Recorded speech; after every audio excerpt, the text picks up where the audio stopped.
जय हिंद साथियों साथियों मेरा नाम है आशीष और आप देख रहे हैं न्यू रावत डिफेंस एकेडमी का ऑफिशियल यूट्यूब स्टडी चैनल। दोस्तों मैं आपको बता देता हूं कि हम सब मिलकर तैयारी कर रहे हैं आर्मी अग्निवीर भर्ती 2025 की, जो आने वाली है लगभग 3 से 4 महीनों में। आपके फरवरी में नोटिफिकेशन जारी हो जाएंगे और लगभग अप्रैल के अंदर जो है आपका एग्जाम होने वाला है। यानी कि आपके जो है 4 से 5 महीने बचे हैं, तो तैयारी में लग जाओ अभी तक नहीं लगे हो। और क्लास स्टार्ट करने से पहले मैं आपको बता देता हूँ, नोटबुक और पेन पेंसिल लेके जरूर बैठ जाना। अगर आपको क्वेश्चन नहीं आता है तो उसे नोट डाउन करने के लिए। दोस्तों मैं आपको बता देता हूं कि अभी तक हमने जो है 19 मॉडल पेपर कर लिए थे। कल मैंने 20वां करवा दिया था और ये 19वां छूट गया था, मेरे को ध्यान में नहीं था। तो आज अपन वापस क्या है 19वां मॉडल पेपर करेंगे। अपने इस मॉडल पेपर के अंदर दो भाग होंगे, एक जीके का और एक साइंस का, जिसके अंदर दोनों के अंदर 15-15 क्वेश्चन होने वाले हैं। तो आज के अपने क्वेश्चनों की ओर बढ़ते हैं और पहले क्वेश्चन की तरफ चलते हैं। पहला क्वेश्चन हमारे सामने आ चुका है। पहला ही क्वेश्चन दे रखा है कि जो प्रथम विश्व युद्ध हुआ था, फर्स्ट वर्ल्ड वॉर हुई थी, वो कब हुई थी। ठीक है, तो ऑप्शन दे रखे हैं हमने सामने 1914, 1939, 1919 और 1945। दोस्तों मैं आपको बता देता हूं कि आपका ऑप्शन नंबर ए राइट हो जाएगा। प्रथम विश्व युद्ध जो है 1914 के अंदर स्टार्ट हुआ था और 18 के अंदर समाप्त हो गया था। ठीक है, तो ए ऑप्शन आपका राइट हो जाएगा। दूसरे की बात करें अपन, अभी तक 2 वर्ल्ड वॉर हुए हैं। पहला हुआ था 1914 और 18 के बीच में, फिर हुआ था दूसरा 1939 से लेके 45 तक। ठीक है, तो ये क्लियर हो गया आपका डाउट। अगले क्वेश्चन की ओर बढ़ते हैं। अगला क्वेश्चन दे रखा है, तेलंगाना भारत का राज्य कब बना था। भाई जो तेलंगाना है उसे भारत का राज्य कब बनाया गया था, तो ऑप्शन दे रखे हैं आपके सामने 2 जून 2014, बी ऑप्शन दे रखा है 4 जून 2014, तीसरा है 2 जून 2016 और डी है 2 जून 2013। मैं आपको बता देता हूं कि जो तेलंगाना है 2 जून 2014 को भारत का राज्य बन गया था। ठीक है, तो ऑप्शन ए आपका राइट हो जाएगा। तेलंगाना की अभी राजधानी क्या है, हैदराबाद है। ये चीज भी आपको याद रखनी है। मैं हर वीडियो के अंदर कहता हूँ कि राजधानी के क्वेश्चन हर बार पूछा जाता है, तो राजधानी आपको कंटेस्ट होनी चाहिए। तेलंगाना की क्या राजधानी है, हैदराबाद है। इसे भारत का राज्य 2 जून 2014 को बनाया गया था। अगला क्वेश्चन है हमारे सामने, मानस अभ्यारण्य है ये कहाँ पर स्थित है। दोस्तों मैं आपको बता देता हूँ, मानस अभ्यारण्य जो है असम के अंदर है। असम की राजधानी क्या है, दिसपुर है। आपका ऑप्शन ए एकदम राइट हो जाएगा। अगले क्वेश्चन की ओर बढ़ते हैं। अगला है हमारे सामने कि किसको भारत रत्न नहीं मिला है। आपके सामने ऑप्शन दे रखे हैं 4, इनमें से कौन है जिसे अभी तक भारत रत्न नहीं मिला है। इनमें से कोई नहीं तो ये ऑप्शन आपका हट जाता है। उसके बाद में देखते हैं कि ए ऑप्शन दे रखा है नरेंद्र मोदी, सीवी रमन और डी सचिन तेंदुलकर। दोस्तों मैं आपको बता देता हूँ, ये भारत का सबसे बड़ा सम्मान रत्न है। भारत का सर्वोच्च सम्मान पुरस्कार है भारत रत्न। ये जो इसकी शुरुआत हुई थी 1954 के अंदर, और हमारे जो डॉक्टर सीवी रमन है इन्हें भी 1954 के अंदर भारत रत्न मिल गया था। और सचिन तेंदुलकर जी को जो है अभी हाल ही में 2014 के अंदर भारत रत्न से नवाजा गया था। ठीक है, ये साइंटिस्ट थे और ये क्रिकेटर हैं, ये चीज आपको याद रख लेनी है। उसके बाद में इन सीवी रमन को 1930 के अंदर नोबेल पुरस्कार मिला था, उसकी कहानी अलग है।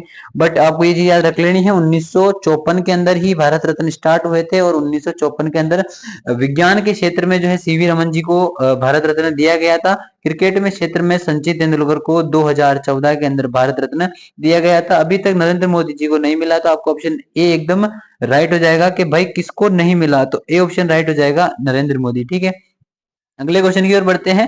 अगला है, दुनिया का सबसे बड़ा रेगिस्तान कौन सा है। दोस्तों ऑप्शन दे रखे हैं आपके सामने, ए सहारा रेगिस्तान, गोबी रेगिस्तान और थार रेगिस्तान और डी इनमें से कोई नहीं। दोस्तों ध्यान से सुनिएगा मैं जो कहने वाला हूं आपका। इस क्वेश्चन के अकॉर्डिंग दुनिया का अगर वर्ल्ड का पूछे तो सहारा रेगिस्तान सबसे बड़ा है। उसके बाद जो एशिया महाद्वीप है उसके अंदर पूछे तो गोबी सबसे बड़ा है। उसके बाद में अगर आपसे पूछे इंडिया का, तो सबसे बड़ा कौन सा है, थार रेगिस्तान है। दोस्तों वर्ल्ड के अंदर कौन सा है, सहारा रेगिस्तान, एशिया के अंदर गोबी रेगिस्तान और इंडिया के अंदर थार रेगिस्तान है। तो ये चीज आपको याद रखनी है। बट क्वेश्चन के अकॉर्डिंग अपना ए ऑप्शन राइट हो जाएगा। सहारा रेगिस्तान विश्व का सबसे बड़ा रेगिस्तान है। अगले प्रश्न की ओर बढ़ते हैं। अगला है हमारे सामने, कबड्डी का जो मैदान होती है उसकी लंबाई और चौड़ाई कितनी होती है। ऑप्शन के अकॉर्डिंग करना है। दोस्तों मैं आपको बता देता हूँ, 13 तो उसकी लंबाई होती है और 10 उसकी चौड़ाई होती है। ठीक है, तो आप कैलकुलेट करके मुझे कमेंट बॉक्स में बताना कितने फीट का मैदान होता है। ठीक है, अगले क्वेश्चन की ओर बढ़ेंगे। अगला क्वेश्चन दे रखा है, उज्जैन जो है किससे संबंधित है। ठीक है, उज्जैन एक पुस्तक का नाम है। किसका नाम है, पुस्तक का नाम है। तो ये कौन से लेखक से संबंधित है, यहाँ पर आप देख सकते हैं कालिदास, वाल्मीकि, कबीर, तुलसीदास, ये चारों ही बहुत ही जाने माने लेखक हैं। ठीक है, तो उज्जैन जो पुस्तक है ये किसकी रचना है, तो ये भाई कालिदास जी की रचना है या फिर इनसे संबंधित है। ओ ए ऑप्शन आपका एकदम करेक्ट हो जाएगा। अगले क्वेश्चन की ओर बढ़ते हैं। अगला है हमारे सामने, सबसे छोटा महाद्वीप कौन सा है? भाई सबसे छोटा महाद्वीप कौन सा है? दोस्तों मैं आपको बता देता हूं कि टोटल अपने पास में कितने, 7 महाद्वीप है। कितने हैं? और महासागरों की संख्या पूछे तो 5 है। टोटल 7 महाद्वीप है। और सबसे बड़ा जो है इसमें कौन सा पूछा है? सबसे छोटा, सॉरी। तो सबसे छोटा कौन सा है? सबसे छोटा जो है ऑस्ट्रेलिया महाद्वीप है। और सबसे बड़ा अगर आपसे पूछ ले तो कौन सा है? एशिया महाद्वीप है। बट क्वेश्चन के अकॉर्डिंग देखा जाए तो हमारा ऑप्शन नंबर बी एकदम राइट हो जाएगा। सबसे छोटा महाद्वीप कौन सा है? ऑस्ट्रेलिया है। अगर सबसे बड़े की पूछे तो एशिया है। ये चीज भी आपको याद रख लेनी है। कुल महाद्वीपों की संख्या कितनी है? 7 है। महासागरों की पूछे तो अगला क्वेश्चन हमारे सामने आ चुका है। क्वेश्चन दे रखा है हमारे कि भारत की प्रथम महिला राष्ट्रपति कौन थी? दोस्तों प्रथम महिला राष्ट्रपति प्रतिभा पाटिल जी थी। उसके बाद में प्रथम प्रधानमंत्री अगर आपसे पूछ लिया जाए, प्रथम महिला प्रधानमंत्री, तो वह इंदिरा गांधी जी थी। और उसके बाद में भारत की पहली जो है भारत की प्रथम गवर्नर, सॉरी, भारत की प्रथम महिला गवर्नर कौन थी? सरोजनी नायडू थी। और ये कहाँ की गवर्नर बनी थी? ये बनी थी यूपी स्टेट की। ठीक है, क्योंकि गवर्नर यानी राज्यपाल ये राज्य का होता है। तो पहली महिला गवर्नर पूरे भारत की कौन बनी थी? सरोजनी नायडू बनी थी। ठीक है, उसके बाद में आपका क्वेश्चन पूछ रहा है आपसे कि पहली महिला राष्ट्रपति कौन थी? तो वो प्रतिभा पाटिल जी थी। उसके बाद पहली महिला प्रधानमंत्री पूछे तो वो इंदिरा गांधी थी। ठीक है, तो ये चीजें आपको याद कर लेनी है। याद नहीं होती तो नोट डाउन करके रखनी है और उन्हें याद करना है। ठीक है, भारत की पहली महिला राष्ट्रपति कौन थी? प्रतिभा पाटिल थी। अगर पुरुष की पूछे तो भारत के प्रथम राष्ट्रपति कौन थे? डॉक्टर राजेंद्र प्रसाद थे। अगर आपसे पूछ लिया जाए कि भारत के प्रथम प्रधानमंत्री कौन थे तो वह जवाहरलाल नेहरू थे। ये चीजें आपको याद होनी चाहिए। अगला क्वेश्चन दे रखा है हमारे सामने कि गोवा भारत का कब बना था? भाई जो गोवा राज्य है छोटा सा गुजरात के नीचे साइड में है। गोवा की राजधानी पणजी है। ठीक है, गोवा तो सबको पता ही होगा, लगभग सारे बच्चों को। गोवा हमारे भारत का एक राज्य है। लेकिन ये पहले नहीं था, ये पुर्तगालियों के अंडर में था। पुर्तगालियों से लड़ करके भारत ने गोवा को 1961 के अंदर आजाद कराया था। और 1961 को जो है गोवा जो है भारत का अंग बना था। तो ये चीज आपको याद रखनी है। किससे लड़के बनाया था? पुर्तगालियों से लड़ करके गोवा को भारत का अंग बनाया था 1961 के अंदर। ठीक है, अगले क्वेश्चन की ओर बढ़ेंगे। आपका ऑप्शन ए राइट हो जाएगा इसमें। अगला क्वेश्चन दे रखा है हमारे सामने, डोगरी भाषा है जो ये कहाँ पर बोली जाती है? वही जो डोगरी भाषा है ये जम्मू एंड कश्मीर में बोली जाती है, जो कि भारत का एक केंद्र शासित प्रदेश है। पहले ये एक राज्य हुआ करता था, बट अब ये क्या है? केंद्र शासित प्रदेश है। कुल कितने केंद्र शासित प्रदेश है हमारे साथ में? 8 केंद्र शासित प्रदेश है और 28 जो है राज्य हैं और 8 केंद्र शासित प्रदेश है। तो डोगरी भाषा कहाँ बोली जाती है? जम्मू एंड कश्मीर में बोली जाती है। इसे भारत का स्वर्ग भी, नहीं सॉरी, धरती का स्वर्ग भी कहा जाता है। ठीक है, नहीं, भारत का स्वर्ग, धरती का स्वर्ग स्विट्जरलैंड को कहा जाता है। अगले क्वेश्चन की ओर बढ़ेंगे। अगला है, हॉकी का खेल कितने समय का होता है? जो हॉकी खेल होता है वो कितने मिनट का होता है या कितने समय का होता है? ऑप्शन आपके सामने है, 50 मिनट, 55 मिनट, 60 मिनट या फिर 30 मिनट। दोस्तों मैं आपको बता देता हूँ, हॉकी का जो खेल होता है वो तो 60 मिनट का होता है। ऑप्शन सी आपका करेक्ट हो जाएगा। अगले क्वेश्चन की ओर बढ़ेंगे। तो अगला क्वेश्चन है, सऊदी अरब की जो है मुद्रा क्या है? भाई जो सऊदी अरब जो देश है उसकी मुद्रा क्या है? ऑप्शन ए है रियाल। आपका सही जवाब रियाल होगा। रियाल जो है सऊदी अरब की मुद्रा है। उसके बाद मैं आपको बता देता हूँ, डॉलर अमेरिका ऑस्ट्रेलिया की मुद्रा है। रुपया इंडिया की, पाकिस्तान की, नेपाल की करेंसी है। वहां पर लेकिन नेपाली रुपया और पाकिस्तानी रुपया चलता है। टका जो है बांग्लादेश की मुद्रा है। ठीक है, तो ये चीज आपको याद रखनी चाहिए। उसके बाद अपने क्वेश्चन के अकॉर्डिंग देखा जाए तो रियाल आपका सही जवाब होगा। सऊदी अरब की मुद्रा क्या है? रियाल है। मुद्राएं भी आपको जो है कंटेस्ट याद होनी चाहिए। अगले क्वेश्चन की ओर बढ़ते हैं। अगला क्वेश्चन दे रखा है, चिपको आंदोलन किसने चलाया था? भाई चिपको आंदोलन है जो किसने चलाया था? वह चलाया था सुंदरलाल बहुगुणा ने चलाया था। और कौन से सन में चलाया था? ये चलाया था 1974 के अंदर। ठीक है, ये चीज आपको नोट कर लेनी है। सुंदरलाल बहुगुणा ने चिपको आंदोलन की शुरुआत करी थी। कब करी थी? 1974 में करी थी। अगले क्वेश्चन की ओर बढ़ते हैं। अगला क्वेश्चन है, उत्तराखंड राज्य किस राज्य से अलग हुआ था? भाई जो उत्तराखंड राज्य है जिसकी राजधानी अभी क्या है?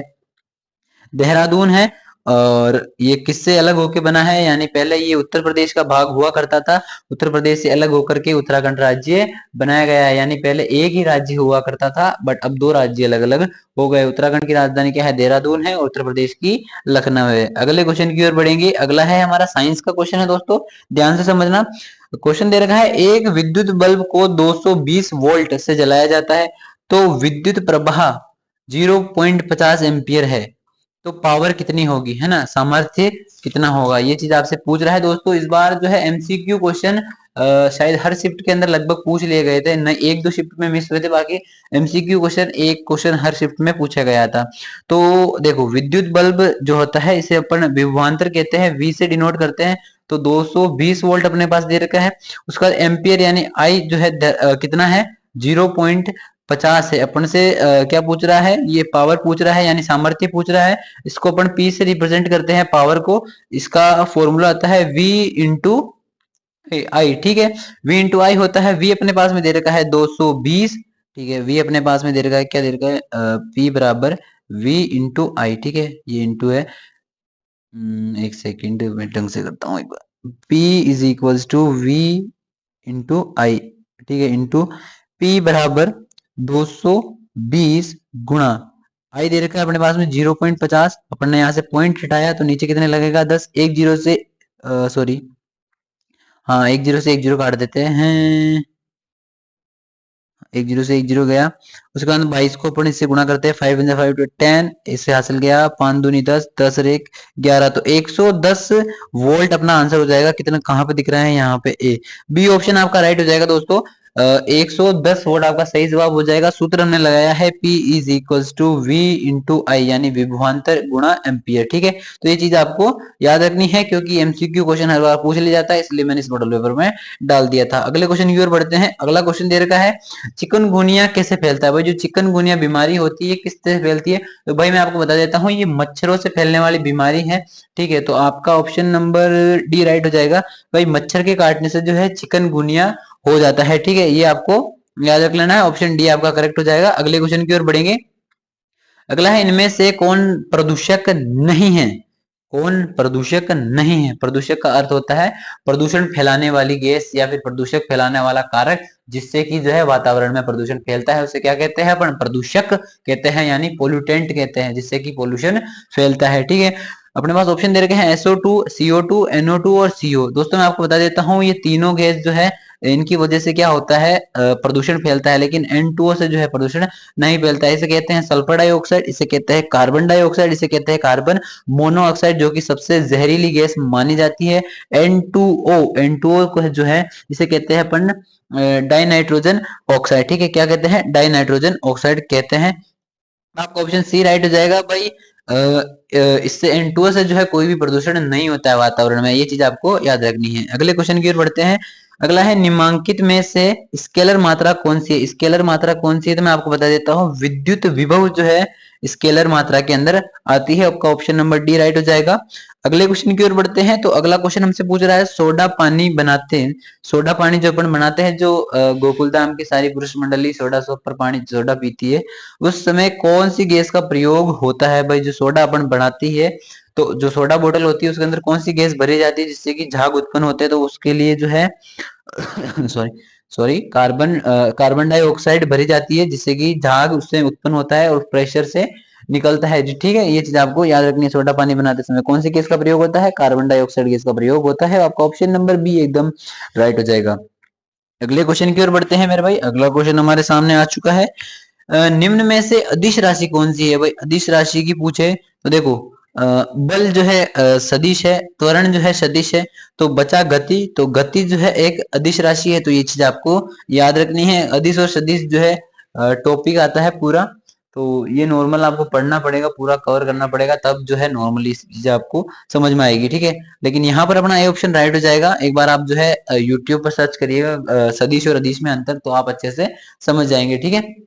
अगले क्वेश्चन की ओर बढ़ते हैं। अगला है हमारे सामने, हीरा किसका बना होता है। हीरा जो होता है, डायमंड जिसे अपन बोलते हैं, किसका बना होता है, जो है हीरा होता है वो शुद्ध कार्बन का बना होता है। ऑप्शन बी आपका राइट हो जाएगा।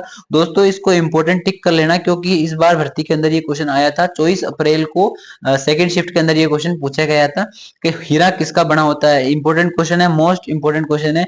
आपको जो है इसे याद कर लेना है, क्योंकि आर्मी के अंदर हर बार रिपीट होते हैं क्वेश्चन, तो चांसेस है इस बार भी आ जाए। तो ये चीज आपको याद कर लेनी है। शुद्ध कार्बन का जो हीरा बना होता है यानी डायमंड बना होता है। अगले क्वेश्चन की ओर बढ़ते हैं। अगला है, हड्डियों का अध्ययन करना क्या कहलाना है। हड्डियों का अध्ययन करना क्या कहलाता है। भाई हड्डियों का अध्ययन करना जो है ऑस्टियोलॉजी कहलाता है। ऑप्शन बी आपका करेक्ट हो जाएगा। अगले क्वेश्चन की ओर बढ़ेंगे।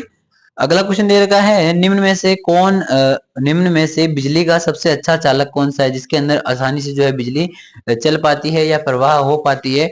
ऑप्शन दे रखे हैं तांबा, चांदी, लोहा, स्टील। दोस्तों मैं आपको बता देता हूं कि सबसे अच्छा जो है बिजली का चालक है वो है चांदी है। ऑप्शन बी आपका एकदम करेक्ट हो जाएगा। इसी के साथ अपने अगले क्वेश्चन की ओर बढ़ते हैं। अगला क्वेश्चन दे रखा है हमारे सामने, बेकिंग सोडा का सूत्र क्या है भाई। बेकिंग सोडा का सूत्र जो है NaSCO3 होता है। तो ऑप्शन नंबर ए आपका एकदम राइट हो जाएगा। बेकिंग सोडा का सूत्र क्या होता है, NaSCO3 होता है। इसी के साथ सोडियम बाइकार्बोनेट। ठीक है, अगले क्वेश्चन की ओर बढ़ते हैं। अगला क्वेश्चन दे रखा है, धरती पर सबसे ज्यादा पाई जाने वाली धातु कौन सी है भाई। धरती जो है उसके अंदर सबसे ज्यादा क्या पाया जाता है, तो सबसे ज्यादा एल्यूमिनियम पाया जाता है भाई। जो धरती का भूभाग है उसके अंदर 8% भाग के अंदर जो है, कितनी धरती, जैसे धरती है उसके टोटल जितना 100% मान लेते हैं पूरी धरती को, उसके 8% भाग के अंदर जो है एल्यूमिनियम पाई जाती है। आपका ऑप्शन नंबर सी राइट हो जाएगा। 8% भाग के अंदर एल्यूमिनियम पाई जाती है, यानी सर्वाधिक जो है एल्यूमिनियम धातु पाई जाती है। इसी के साथ अगले क्वेश्चन की ओर बढ़ते हैं। अगला क्वेश्चन दे रखा है कि हीमोग्लोबिन का मुख्य घटक कौन सा है भाई। हीमोग्लोबिन जो है मुख्यतः कौन से घटक से हमें मिल जाती है भाई। हीमोग्लोबिन जो है लोहे की मदद से हमें मिल जाती है। हीमोग्लोबिन के अंदर लोहा पाया जाता है। और हीमोग्लोबिन किसके अंदर पाया जाता है, ये भाई हमारे रक्त के अंदर पाया जाता है। तो ये चीज आपको याद रखनी है। अगले क्वेश्चन की ओर बढ़ते हैं। अगला क्वेश्चन है हमारे सामने, निम्न में से कौन योग नहीं है दोस्तों, यहाँ पर यौगिक आएगा। ठीक है, निम्न में से कौन सा यौगिक है। दोस्तों यौगिक का अर्थ होता है जो कि एक से अधिक कणों से मिलकर बना होता है, उसे अपन यौगिक कहते हैं। है H+O2, यानी H2O इसका सूत्र होता है। पानी का सूत्र होता है H2O। और ये हाइड्रोजन और ऑक्सीजन के दो कणों, यानी हाइड्रोजन के दो कण और ऑक्सीजन के एक कण से मिलकर बना होता है। तो आपका ऑप्शन नंबर बी राइट हो जाएगा। इसी के साथ अगले क्वेश्चन की ओर बढ़ते हैं।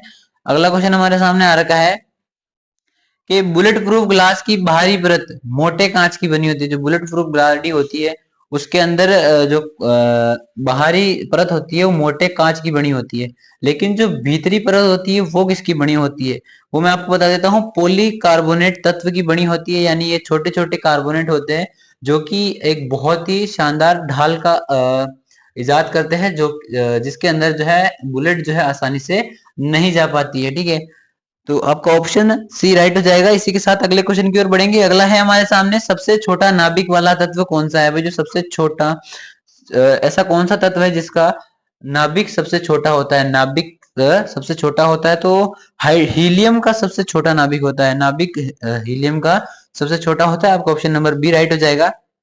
अगले क्वेश्चन की ओर बढ़ते हैं। अगला क्वेश्चन हमारे सामने दे रखा है कि भाई 30 जो क्वेश्चन अभी हमने करे उसमें से आपका कितना स्कोर रहा भाई। 30 में से आपका कितना स्कोर रहा मुझे कमेंट करके जरूर बताना। अगर क्लास पसंद आई हो तो वीडियो को लाइक कर देना, चैनल पे नए हो चैनल को सब्सक्राइब कर देना। और बहुत बहुत धन्यवाद, आपके प्यार और सपोर्ट की वजह से कल अपने 1000 सब्सक्राइबर इस चैनल पे कंप्लीट हो गए हैं। तो सभी को बहुत बहुत धन्यवाद। और आज की वीडियो पसंद आई हो तो लाइक शेयर सब्सक्राइब जरूर करना। जल्दी अपने को 10,000 करने इस भर्ती से पहले। ठीक है, मिलेंगे कल नई क्लास के साथ। अपना टाइम फिक्स है 8 बजे अपन अपनी नई क्लास आ जाएगी। जय हिंद, जय सिया राम।